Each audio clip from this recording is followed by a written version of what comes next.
Selalu bagi tahu diri kita bahawa kita milik Allah. Yang menciptakan kita Allah, yang bagi makan kita Allah, yang bagi tenaga ke kita Allah, yang bagi sihat kita Allah, yang bagi duit kepada kita Allah. Benda tu kena selalu ulang. Kena selalu ulang kepada akal kita dan setiap tindakan kita.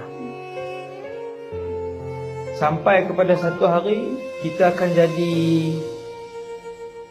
satu orang yang kita tak mengharapkan benda dunia apa yang kita buat.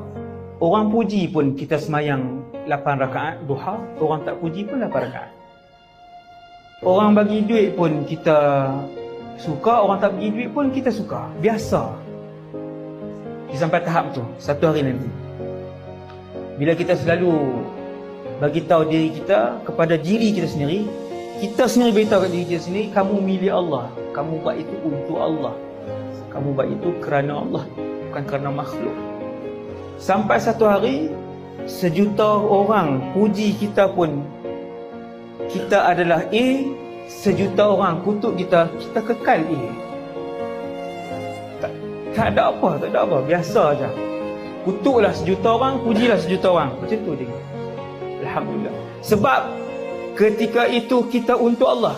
Lamalah hidup kita ni, kita duk ajak diri kita untuk Allah, jalan kerana Allah, makan kacang kerana Allah, kita pegang handle kereta kerana Allah, kita buh butang baju kerana Allah, kita buh air kerana Allah.